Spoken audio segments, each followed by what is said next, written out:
Netflix ಅಲ್ಲಿ ಒಂದು ಹೊಸ ಸಿನಿಮಾ ರಿಲೀಸ್ ಆಗ್ಬಿಟ್ಟಿದೆ. ನಿಮ್ಗೆ ತಲೆ ಕೆಟ್ಟೋ ಬಿಡ್ಬೇಕು, ಕೆರ್ಕೊಂಡು ಹುಚ್ಚರ ಬಿಡ್ಬೇಕು, ಆ ಲೆವೆಲ್ ಅಲ್ಲಿ ಇದೆ ಸ್ಕ್ರೀನ್ ಪ್ಲೇ. ಕೊನೆ ಕ್ಲೈಮ್ಯಾಕ್ಸ್ ನ ಅರ್ಥ ಮಾಡ್ಕೊಳ್ಳೋದಕ್ಕೆ ಮತ್ತೊಂದ್ಸಲ ಇನ್ನೂ ಒಂದ್ಸಲ ನೋಡ್ಬೇಕಾದಂತ ಪರಿಸ್ಥಿತಿ ಬಂದೇ ಬರ್ತದೆ. ಹೌದು, ನಾನ್ ಮಾತಾಡ್ತಾ ಇದ್ದೀನಿ ಇವತ್ತು ದಿ ಗ್ರೇಟ್ ಫ್ಲೋಡ್. ಇದು ಕೊರಿಯನ್ ಮೂವಿ, ನಿಮ್ಗೆ ಅರ್ಥ ಆಗಲ್ಲ ಅಂತ ನನಗೆ ಗೊತ್ತು. ಇಂಡಿಯನ್ ಲ್ಯಾಂಗ್ವೇಜ್ ಅಲ್ಲಿ ಇರುವಂತ ತಮಿಳ್, ತೆಲುಗು, ಮಲಯಾಳಂ, ಹಿಂದಿ 4 ಲ್ಯಾಂಗ್ವೇಜ್ ಅಲ್ಲೂ ಅವೈಲೇಬಲ್ ಇದೆ, ಕನ್ನಡ ಬಿಟ್ಟು. ಆ ಲ್ಯಾಂಗ್ವೇಜ್ ಅಲ್ಲಿ ಏನಾದ್ರೂ ಅರ್ಥ ಆಗುತ್ತೆ ನೋಡ್ತೀನಿ ಅನ್ನೋರ್ಗೆ ಈ ಸಿನಿಮಾ ತುಂಬಾನೇ ಬೆಸ್ಟ್. ಅದರಲ್ಲೂ ಕೂಡ ಸೈನ್ಸ್ ಫಿಕ್ಷನಲ್ ಡ್ರಾಮಾ ಸಿನಿಮಾ ಏನಾದ್ರೂ ಇಷ್ಟ ಪಡ್ತೀರಾ ಅಂದ್ರೆ one of the best, the great flawed. Christopher Nolan ಅವ್ರದ್ದು 2010ರಲ್ಲಿ ಇನ್ಸೆಪ್ಷನ್ ಅಂತ ಒಂದು ಸಿನಿಮಾ ಬಂತು. ಆ ಸಿನಿಮಾನ ನೋಡ್ಬಿಟ್ಟು ಮೈಂಡ್ ಬೆಂಡ್ ಆಗಿ ತಲೆನೆ ಕೆಟ್ಟು ನನಗೆ ಕೆರಾನೆ ಇಟ್ಕೊಂಡ್ಬಿಟ್ಟಿತ್ತು.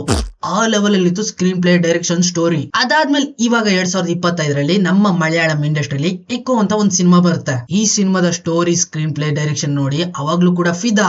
ಇದೇ ಆಂಗಲ್ ಅಲ್ಲಿ ಇದೆ ಈ ಸಿನಿಮಾನು ಕೂಡ. ತಲೆ ಕೆಡಿಸಿ ಹುಚ್ಚಿಡಿಸ್ಬಿಡ್ತದೆ ನಿಮ್ನ. ಅದೇ ಮೊದ್ಲೇ ಹೇಳಿದಾಗೆ ಇನ್ನೂ ಒಂದ್ಸಲ ನೋಡ್ಬೇಕು, ತಿರ್ಗಾ ಇನ್ನೂ ಒಂದ್ಸಲ ನೋಡ್ಬೇಕು, ಆ ಲೆವೆಲ್ ಅಲ್ಲಿ ಇದೆ ಸ್ಟೋರಿ, ಸ್ಕ್ರೀನ್ ಪ್ಲೇ, ಡೈರೆಕ್ಷನ್. ಇನ್ನ ಈ ಸಿನಿಮಾನ ಡೈರೆಕ್ಟ್ ಮಾಡಿರೋದು ಕಿಮ್ ಬಾಂಗ್ ಯು. ಈ ಸಿನಿಮಾದಲ್ಲಿ ಆಕ್ಟ್ ಮಾಡಿರೋ ಹೀರೋಯಿನ್ ಹೆಸರು ಹೇಳ್ತಾ ಹೋದ್ರೆ ಸೈಕ್ ಆಗ್ಬಿಡ್ತೀರಾ. ಅವ್ರ ಹೆಸರುಗಳನ್ನ ನಾನು ಉಚ್ಚಾರಣೆ ಮಾಡಕ್ ಹೋದ್ರೆ ಹುಚ್ಚ ಹಾಕಬೇಕಾಯ್ತದೆ. ಪ್ರೊನೌನ್ಸಿಯೇಷನ್ 0. ಇಲ್ಲಿ ಒಬ್ಳು ತಾಯಿ, ಅವಳಿಗೊಬ್ಬ ಮಗ, ಪುಟಾಣಿ ಮಗ.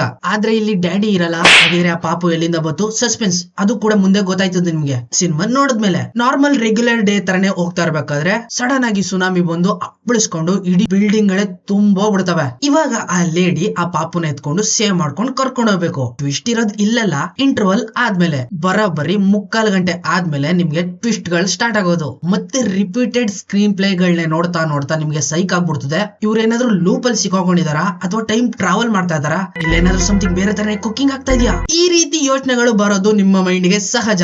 ಇದನ್ನ ನೋಡ್ತಾ ಇಂಟರ್ವಲ್ ಆದ್ಮೇಲೆ ಬರುವಂತ ಸೀನ್ಸ್ ಗಳು ಒಂದು ಲೆವೆಲ್ ಗೆ ಅರ್ಥ ಆಗ್ತವೆ. ಆದ್ರೂ ಕೂಡ ಕೊನೆ ಕ್ಲೈಮ್ಯಾಕ್ಸ್ ನ ಅರ್ಥ ಮಾಡ್ಕೊಳ್ಳೋದಕ್ಕೆ ನಿಮಗೆ ಮೀಟರ್ ಇರ್ಬೇಕು. ಅದಿಲ್ಲ ಅಂದ್ರೆ ನಿಮ್ಗೆ ಅರ್ಥನೇ ಆಗಲ್ಲ. ಇನ್ನು ನೆಕ್ಸ್ಟ್ ಜನರೇಷನ್ ಹ್ಯೂಮನ್ ಸಂತತಿನೇ ಮುಗಿಯುವಂತ ಟೈಮ್ ಬಂದಾಗ ಯಾವ ರೀತಿ ನೆಕ್ಸ್ಟ್ ಲೆವೆಲ್ ಟೆಕ್ನಾಲಜಿಗಳನ್ನೆಲ್ಲ ಯೂಸ್ ಮಾಡ್ಕೊಂಡು ಹ್ಯೂಮನ್ ನ ಕ್ರಿಯೇಟ್ ಮಾಡಿ ಅದ್ರೊಳಗಡೆ ಫೀಲಿಂಗ್ಸ್ ಗಳನ್ನ ತುಂಬೋದಕ್ಕೆ ಚೈನಾದವರು ಆಲ್ರೆಡಿ ಪ್ಲಾನ್ ಹಾಕ್ಬಿಟ್ಟವ್ರೆ. ಅದನ್ನು ಕೂಡ ನೋಡ್ತೀರಾ ಈ ಸಿನಿಮಾದಲ್ಲಿ. ನಾವ್ ಅನ್ಕೋತಾ ಇರ್ತೀವಿ ಮೇನ್ ಲೀಡ್ ಅಲ್ಲಿ ಇರುವಂತ ಆ ಆಕ್ಟರ್ ಮಾತ್ರ ಈ ತರ ಲೂಪ್ ಅಲ್ಲಿ ಸಿಕ್ಕಾಕೊಂಡಿರ್ತಾರೆ ಅಂತ. ಬಟ್ ಅವಳಿಗಿಂತ ಮುಂಚೆನೆ ಆ ಸಣ್ಣ ಪಾಪು ಹುಡುಗ ಸಿಕ್ಕಾಕೊಂಡಿರುವಂತ ಲೂಪ್ಸ್ ಗಳ ಟೈಮ್ ಲೈನ್ ನ ನೋಡ್ತಾ ಹೋದ್ರೆ ನಿಮ್ಗೆ ಸೈಕ್ ಆಗ್ಬಿಡ್ತದೆ. ಅದು ಕೂಡ ಮೊಬೈಲ್ ಒಳಗಡೆ ಇರುವಂತ ಪಿಕ್ಚರ್ಸ್ ಗಳು ನೋಡಿದ್ಮೇಲೆ ಸೈಕ್. ಇನ್ನ ಕೊನೆ ಕ್ಲೈಮ್ಯಾಕ್ಸ್ ಮಾತ್ರ ಅನ್ಪ್ರೆಡಿಕ್ಟಬಲ್. ಈ ರೀತಿ ಥಿಂಕ್ ಮಾಡಿದ್ರನ್ನ ಎಕ್ಸಿಕ್ಯೂಟ್ ಮಾಡಿದಾರಲ್ಲ, ಡೈರೆಕ್ಟರ್ ಗೆ ಚಪ್ಪಾಳೆ.